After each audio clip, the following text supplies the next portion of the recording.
Quando o Espírito Santo me repetiu aquelas passagens bíblicas de Êxodo 23, 25 e 26, foi para mim uma verdadeira revelação. Nunca os tinha visto exatamente por esse ângulo. Mas a verdade é que aquela promessa nos pertence também, segundo a nova aliança. Temos uma melhor aliança fundamentada em melhores promessas. Ela inclui tudo quanto a antiga possuía de bom, e muito mais. De outra forma, não seria superior. Hebreus 8:6. Mas agora alcançou ele ministério tanto mais excelente, quanto é mediador de um melhor concerto, que está confirmado em melhores promessas. Os israelitas receberam a promessa de que, se andassem na obediência a Deus, ele tiraria a enfermidade do meio deles e completaria o número dos seus dias. Se possuíam aquela promessa segundo a antiga aliança, logicamente podemos também reivindicá-la, porque vivemos debaixo de uma aliança melhor do que a deles. Pense nisso. Segundo a antiga aliança, mediante a guarda dos mandamentos de Deus e dos seus estatutos e a prática de sua vontade, os israelitas tinham o potencial de viverem completamente sem enfermidades. Ora, se aquela promessa não for para nós segundo a nova aliança, isso significaria que perdemos benefícios quando Cristo veio, morreu na cruz e retificou uma nova e melhor aliança. No entanto, não é isso que a Bíblia diz. Ela não declara que temos um pior concerto, estabelecido em promessas inferiores, mas que temos uma melhor aliança, fundamentada em superiores promessas. O que você pensaria se escutasse uma pessoa conversando com outra, dizendo: "Soube que você comprou uma casa", e a outra pessoa respondesse: "Sim, antes vivíamos em um imóvel novo com 4 dormitórios, carpetes embutidos e 3 banheiros. Mas agora moramos em uma casa velha, com um só quarto e uma ducha. Oh, é muitíssimo melhor." Se alguém dissesse assim, você, por certo, iria julgá-lo louco. Alguma coisa nova é melhor quando inclui tudo quanto a antiga tinha de bom e ainda acrescenta outros benefícios. De outra forma, não seria melhor. O Senhor, então, removeu dos israelitas suas enfermidades porque andavam nas suas leis. Estando nós agora debaixo de uma aliança nova e melhor, isto significa que, depois da vinda de Jesus, precisamos viver doentes e aflitos? Se esse fosse o caso, teria sido melhor que ele não tivesse vindo. É claro que semelhante ideia é terrível. Faz sentido dizer que podemos cumprir a lei andando em amor, mas precisamos permanecer doentes? Não. Tal ideia seria estutícia. Além disso, essa promessa de Êxodo 15, 26 foi dada aos israelitas, que não eram filhos de Deus, eram meros escravos do Senhor. Posto que não era a vontade do Altíssimo que seus servos ficassem enfermos, como poderia ser da sua vontade que seus filhos adoecessem? Levítico 25, 55 e 1 João 3, 2. Não sei o que você deseja para a sua vida, mas, quanto a mim, quero o melhor de Deus. Há muitos anos, descobri os benefícios de andar em amor e resolvi no meu coração que vou fazê-lo, independentemente se os outros agem de igual forma ou não.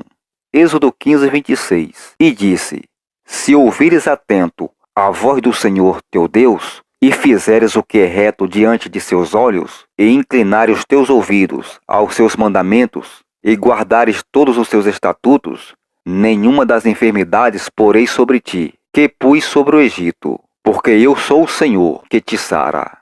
Ao ler esse versículo, você tem a impressão de que Deus literalmente envia doenças para assolarem as pessoas. Mas um verbo desse tipo pode ser entendido no sentido permissivo, deixar doenças chegarem, e não no sentido causativo. Em outras palavras, sabemos, mediante o estudo da Bíblia inteira, que a doença e a enfermidade não provêm do céu.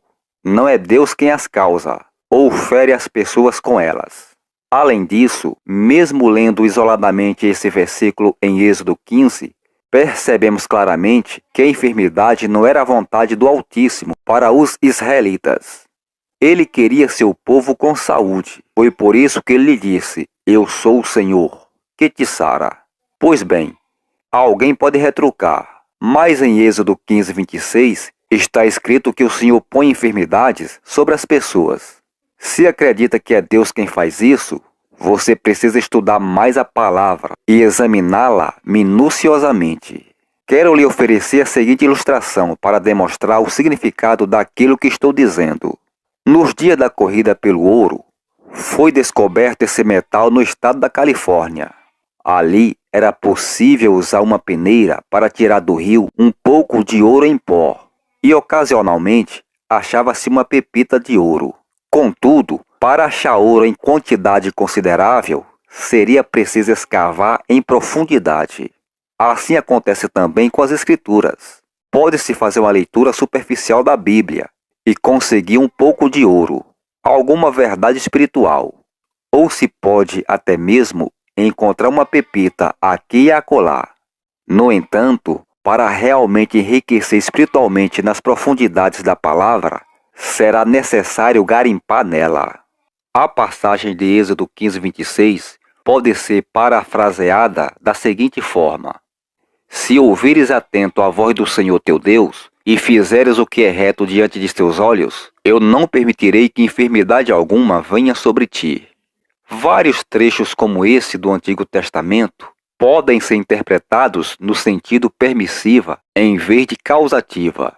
Por exemplo, o texto de Isaías 45, 7 diz: Eu formo a luz e crio as trevas, eu faço a paz e crio o mal. Eu, o Senhor, faço todas essas coisas. Ora, quando lemos tal versículo e o comparamos com o restante da Bíblia, percebemos que não é consistente a interpretação de que o próprio Deus cria o mal. O Altíssimo cria o mal? Não. Tal ideia consideraria Deus igual ao diabo. O Senhor pode permitir que o mal ocorra quando as pessoas violam sua palavra, mas Ele não o cria. Se o Pai Celeste criasse a iniquidade, Ele seria o autor dela. Sabemos, porém, que isso não acontece. O Novo Testamento nos informa quem é o autor do mal. O ladrão não vem senão a roubar, a matar e a destruir. Eu vim para que tenha vida, e a tenha com abundância. João 10:10. Satanás é o ladrão, e não o Senhor. Quando entendemos a passagem de Isaías 45:7 no sentido permissivo, então compreendemos que o mal é permitido quando as pessoas estão fora da vontade do Todo-Poderoso. Suponhamos, por exemplo, que ao voltar para casa depois do trabalho, você parasse para assaltar um posto de gasolina. Deus lhe permitiria fazer isso, não é? Ele não queria que isso acontecesse, porque não é segundo a sua vontade. O Pai certamente não o comissionaria a fazê-lo. E realmente, se o escutasse, seria convencido pelo Senhor a não assaltar o posto. Contudo, você ainda teria seu livre-arbítrio e poderia fazê-lo. O Pai Celestial não comissiona a prática do mal. Não é pela vontade do Criador que alguém erra. Entretanto, através da livre escolha, Ele irá permitir-lhe pecar se persistir em optar por aquilo que é pecado. Imagine-se assando carne na churrasqueira e seu filho de 4 anos prestes a colocar a mão nela. Diante da situação, você grita: Querido, não faça isso, vai se queimar. Mesmo assim, em um momento repentino, a criança estende a mão e coloca na churrasqueira quente. Você não comissionou seu filho a fazer isso. No entanto, permitiu, no sentido de que ele tem livre-arbítrio. E apesar das suas advertências, ainda tinha a possibilidade de colocar a mão no metal em brasa. Você o proibiu de fazê-lo e até mesmo preveniu seu filho quanto às consequências. Mas a criança persistiu e colocou a mão na churrasqueira mesmo assim. Sua permissão teve o sentido de comissionar seu filho? Não. É claro que não. Somente o permitiu, tendo em vista a livre escolha da criança e a opção que ela tem de desobedecer-lhe. O homem, então, tem um livre-arbítrio. O Senhor quer abençoá-lo, mas quando este desobedece a ele, faz com que a bênção divina se afaste de si. Foi dessa maneira que aconteceu com os israelitas. Deus tinha de permitir a doença e a enfermidade quando pecaram e desobedeceram a Ele. O Criador queria dizer o seguinte: se não guardarem os meus mandamentos, vão lhes sobrevir essas doenças. Não é, porém, da minha vontade que elas desçam sobre vós. Se andarem nos meus estatutos, nenhuma dessas coisas lhes acontecerá. Examine também no livro de Amós 3,6. Tocar-se-á a buzina na cidade, e o povo não estremecerá? Sucederá qualquer mal à cidade, e o Senhor não o terá feito? Você pode interpretar esse texto bíblico de várias maneiras diferentes. Ele diz: sucederá qualquer mal à cidade? Posso perguntar se algum mal foi cometido ontem à noite em sua cidade? É claro que foi. Foi o Senhor quem o fez? Não. O Pai não causou nada disso. É bom entender que, se o Altíssimo pratica o mal, ele não tem o mínimo direito de condenar o homem por ter pecado ou cometido qualquer transgressão. Deus não comete nem cria o mal. Ele somente o permite, já que deu às pessoas o livre-arbítrio, por meio do qual podem desobedecer a ele. E assim, perdeu o privilégio de ter sua mão protetora de bênção sobre elas. Há uma enorme diferença entre cometer o mal e permitir que ele aconteça. É como o exemplo da criança e a churrasqueira quente. Você não ordenou que ela tocasse no utensílio quente. Contudo, permitiu tal coisa. Somente por ela ter livre-arbítrio e poder optar por tocar no ferro em brasa, o que lhe fora proibido. O Dr. Robert Young, autor da Concordância de Hebraico e de Grego, era um notável estudioso do hebraico que percebeu, nas traduções feitas do hebraico e do grego, a ausência de um tempo permissivo para os verbos. De acordo com o estudioso, os tradutores deram aos verbos sentido causativo, quando deveriam tê-los traduzido com sentido permissivo. Por exemplo, esse versículo em Amós 3,6 deveria ter sido traduzido no sentido permissivo e não causativo. Assim, se suceder algum mal na cidade, o Senhor permitiu. Deus pode permitir o mal no sentido de as pessoas optarem por cometê-lo, mas ele não o causa nem o tolera. 1 Samuel 16,14. E o Espírito do Senhor se retirou de Saul, e o assombrava um espírito mau, da parte do Senhor. Os verbos nesse trecho foram traduzidos na ideia causativa e não permissiva.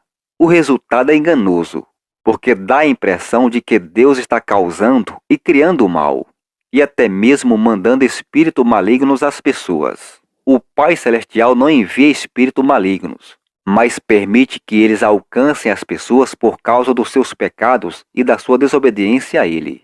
O que realmente acontece é que, quando elas desobedecem, ficam desprotegidas, mas não é a vontade ou o desejo de Deus que algum mal as atinja, pois ele não é o agente responsável por colocar doença ou enfermidade nelas. Quando, por exemplo, o rei Saul desviou-se, foi o Pai quem retirou dele o Espírito Santo? E foi ele quem comissionou aquele espírito maligno para atormentá-lo? Não, porque isso não condiz com o restante da doutrina da Bíblia. Não, os demônios e os espíritos malignos não provêm de Deus. O que realmente aconteceu foi que, quando Saul pecou, rompeu a comunhão com o Senhor, e assim foi aberta para o diabo uma estrada na vida dele. O Criador não comissionou um espírito maligno para atormentar Saul, mas ele o permitiu. Foi, na realidade, a própria desobediência desse rei que deu brecha para que o espírito maligno tivesse acesso a ele. O sentido desses trechos bíblicos é permissivo, mas considerá-los no aspecto causativo tem provocado desentendimentos na compreensão da Bíblia.